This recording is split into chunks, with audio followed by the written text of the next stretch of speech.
So we are back with another update from 90 Day Fiancé before the 90 Days Season 8. If you'd like to see my first video, I'll link it over in the corner for you, but let's get right into it. First we got Forrest and Sheena. Now Forrest, his mom and stepdad are now in the Philippines. They had plans to potentially stay in Sheena's apartment, but because her parents own it, they told her that they would only be able to stay if they paid for their stay. And I was with Forrest on this one. It was a little absurd, but it also depends on how long they were planning on staying, because if it was longer than say 2 weeks, yeah, I'd be taxing too, okay? So Forrest's mom, Molly, ends up booking a place for them with 2 bedrooms. However, they're right next to each other, so if Forrest and Sheena hypothetically did want to let their little freaky flag fly, it's a good chance his parents could hear them. However, they are both virgins, so the nerves are definitely taking over, but man, that was awkward when he took that lingerie out that he bought her while shopping with his mom, mind you. He's just waving it around and she's super confused trying to figure out what it was, and he explains it and I cringed a little inside, honestly. But the next day it's even more cringe because Molly then mentions that she heard things coming from their room, and then she asks if they did the nookie nookie. Like, first of all, what the hell is a nookie nookie? Secondly, why are you asking about their intimate details? Thankfully, Forrest does put some boundaries up though. However, it doesn't stop Molly from questioning Sheena about the money situation. And correction on that, by the way, I had it wrong in the last video, but apparently it was Sheena's money that she was giving to her parents, not Forrest that he gave her. However, it was money that she said she was saving for her and Forrest's future and whatnot, but I still don't really understand why his mom is pushing so hard on this and Forrest isn't even trying to step in. But Molly keeps saying us. Why didn't you tell us? As if she's in this relationship with Sheena and Forrest. But at some point, Sheena darling, you have to stand up for yourself. But Forrest finally steps in and they end that conversation there. But the next day, Sheena comes up with the idea to have Forrest talk to her parents about the whole money situation, and then he has to ask for their approval to marry her. Yeah, there's definitely no way this could go wrong. Next, we got Jovan and Annalyn. So I didn't talk about them in my last video because they hadn't actually appeared on the show yet in any of the episodes I watched. So finally, we're getting to talk about them. Now, this was a crazy one, but Jovan is from Alabama and Annalyn, aka Anna, is from the Philippines. They met online and apparently have been talking with each other for 6 years. But now they've been married for almost 3, according to Anna. But here's the jump scare. They've never met each other in person. Yeah, I know. So according to Jovan, he had intentions of flying over to meet Anna before COVID happened, but then once that happened, the border in the Philippines shut down everything and was restricting flights coming into the country. But they apparently were only allowing citizens, family, and spouses to stay or something like that. I can't really remember, but that was the reason why they ended up getting married online after she had suggested it. But the red flags are still glowing red from the moment that they said they hadn't met each other in person yet. That's just really crazy to me. But we do find out that Anna is a little unhinged. Apparently she's been calling his sister Ashley to complain and rant to her about some woman that Jovan has been friends with for a long time. And I kind of understand the freak out from Anna just a little bit, because why are you out here talking about your marriage with another woman outside of your family? It's a little suspect, especially when he says they used to have a little something going on between them. You know, like as in they didn't have a relationship, but they did acknowledge that they had feelings with each other, but they just didn't do anything about it. So even his sister is like, yeah, that's not okay, which it isn't. And now his sister is getting dragged into this whole situation with him and Anna as well.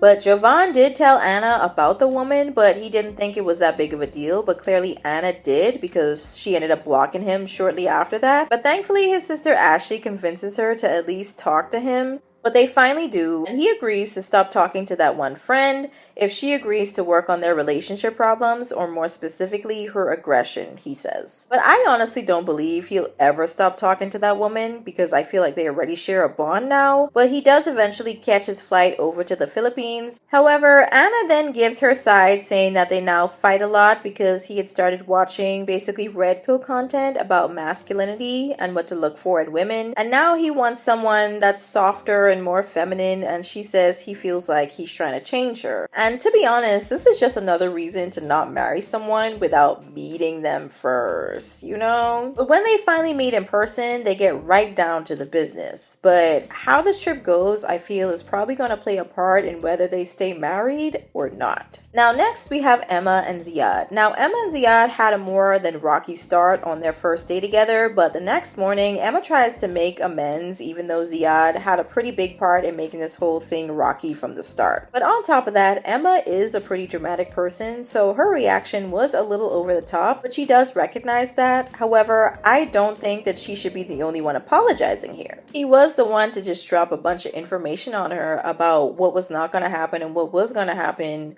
when she arrived, while she was in the middle of actually getting to Morocco. But he takes her out to do a little retail therapy at the markets, but when she tried to have a more serious conversation with him about her past, he just shuts down, even though it's something that she really needs to get off her chest. So now she's wondering if he also has something to hide. And it gets even weirder when he tells her that she's not going to be meeting any of his family members while she's there. And somehow, with some extension, she was able to find out that he's still adding women and following them over on Instagram. But then after she brings it up to him, he denies it. However, when he asks her about why she ghosted him while they were in their talking phase, we actually didn't know about this because Emma never spoke about it. But she had ghosted him for a time because she claimed she was going through a breakup and wasn't in the right headspace for a new relationship. But funny enough, she reveals that while she was talking to Ziad and when she had actually ghosted him, she was still trying to make things work with her ex.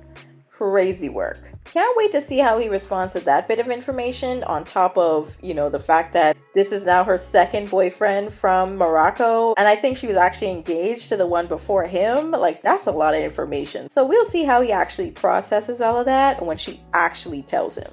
Next, we have Laura and Berkan. Now, Laura finally makes it to Turkey to see Berkan, and she's pretty nervous about him not really liking her because of her appearance, but he hugs and kisses her and even makes a few jokes. But when they get to the train, he acts almost like he doesn't know her, and it's just like this awkward silence. So even I was like, so what's going on? Is there an unspoken rule that you just can't talk on the train or something? Like, what's happening? But when they get to the place that she was staying in, he offers to take her to walk down the coastline and they chat a little bit more. But then when they get back to the apartment, things get awkward again when she says she's going to bed and asks him if he wants to join. But then he tells her to just go ahead before him and he'll come behind later. But what's hilarious to me is that right then she gets another message from her friend Michael back in the US trying to check on her. So Laura is definitely picking up on the lackluster meetup with Berkan, and it has her really questioning why she's even there.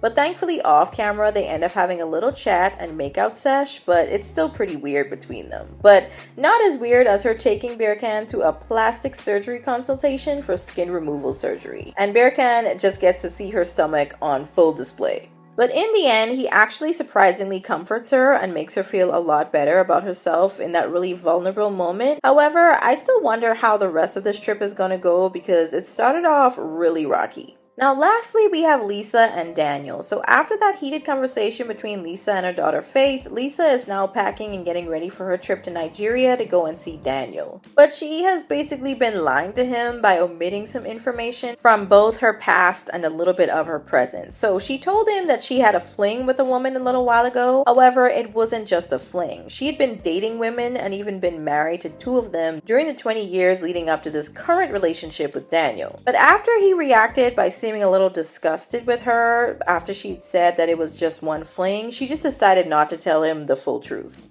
She also neglected to tell him that she's not actually divorced from her last wife yet. She's hoping to tell him once she has the paperwork in hand. Now at this point, I wanted to tell her that she might as well not wear the wig either, because that's just another thing on top of everything else that you kind of lying to yourself about. But yeah, just let the hair breathe, sis, But anyway, she decides to hop on that plane, taking this huge risk going all the way to Nigeria to meet a man that's just kind of been whispering sweet nothings into her ear. While she's making her way over, we finally meet Daniel, and he tells a story about growing up really poor and losing his mom. But before she had passed away, way, she told him a story about being protected by a white man during a war. So now he believes he has to be with a white woman, I guess. I'm honestly trying to make sense of all that, but I haven't really managed to do that. But he says that he fell in love with her because she took care of him financially, which I don't really know how much longer that's going to be going on for, considering the financial situation that she's in back in the States. But that, along with a nice body structure and big bobs. I mean boobs, but he says bobs. But yeah. Very deep, I know, very deep. But he goes to see some sort of spiritual advisor to see if Lisa is a bad omen or not, because he worries about some of the things that she's done in her life, being with a woman, for example, and being married before several times. But he doesn't even know the half of it. But from his advisor, he gets that Lisa is going to be a good thing for him. So Daniel is now waiting at the airport for Lisa, and she's in the bathroom taking forever trying to put on makeup and her wig and all that. But she finally comes out, and he's basically eating her face, low-key. But I'm not going to show that because that was a little much. But afterwards, he has dancers and drummers outside to greet her like a queen, he says. And then this man whips out a ring and proposes.